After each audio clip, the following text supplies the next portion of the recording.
Bonjour, c'est Monsieur Kopp. Kopp comme conseiller d'orientation psychologue. Aujourd'hui, nous allons parler de la situation des centres d'information et d'orientation, les CIO, sur une grande zone urbaine, Le Havre. C'est où ça, Le Havre? C'est dans l'académie? Monsieur Minus, voyons. Il s'agit d'une grande ville, comparable à Rouen, qui se situe dans le département de Seine-Maritime, tout à l'ouest, à l'embouchure de la Seine. Ah bon? Mais c'est connu ça? Bien entendu, c'est le cœur d'une communauté d'agglomération nommée la CODA et qui représente plus de 300 000 habitants. Jamais entendu parler. Monsieur Minus, voyons, l'académie de Rouen ne se limite pas à la seule ville de Rouen. Bon, jusqu'à l'été dernier, l'agglomération havraise était pourvue de 3 CIO. Le Havre Sud, Le Havre Nord et Montivilliers. En 2010 déjà, le rectorat envisage la fermeture du CIO de Montivilliers.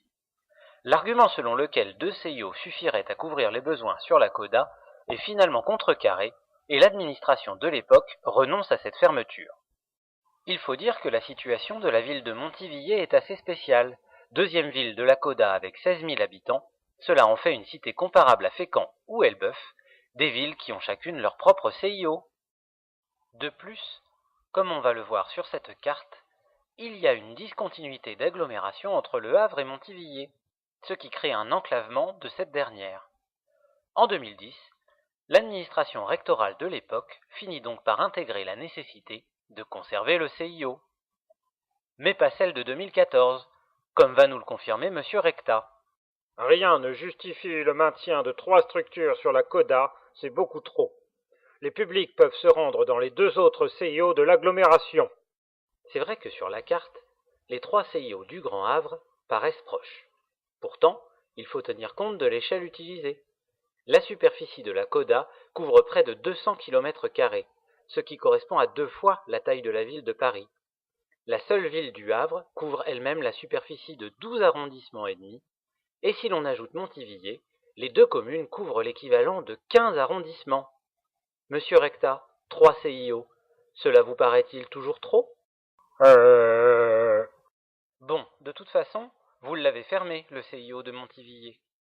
Parlons maintenant de la fusion du CIO Havre-Nord avec celui du Havre Sud. Non, il s'agit d'un regroupement, pas d'une fusion. Monsieur Recta, voyons, vous n'allez pas recommencer à jouer sur les mots. Petite explication.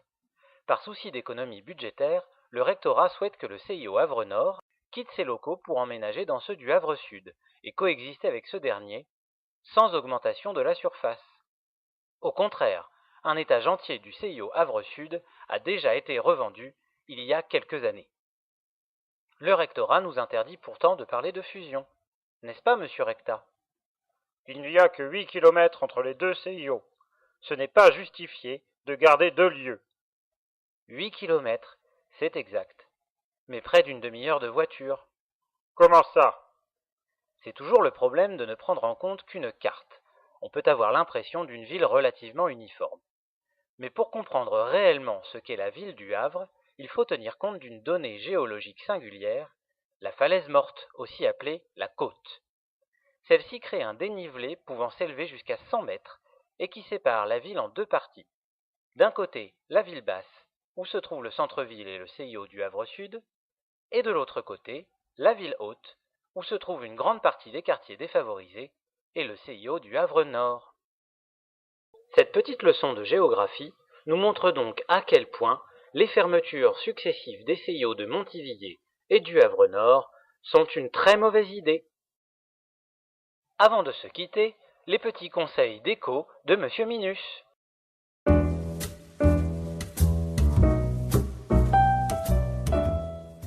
Votre bureau est déjà trop petit pour vous. Et en plus, d'autres personnels vont arriver dans votre CIO suite à des fusions ou des regroupements. Pas de problème. Dans chaque bureau, il suffira d'installer cette mezzanine qui vous permettra de doubler la capacité d'accueil. Bon, ça demande un petit peu d'effort, mais c'est malin, non? Comme vous le voyez, le rectorat ne s'embarrasse pas de détails. La prochaine fois, nous verrons la situation de la ville de Bernay. D'ici là, sauvons nos CIO.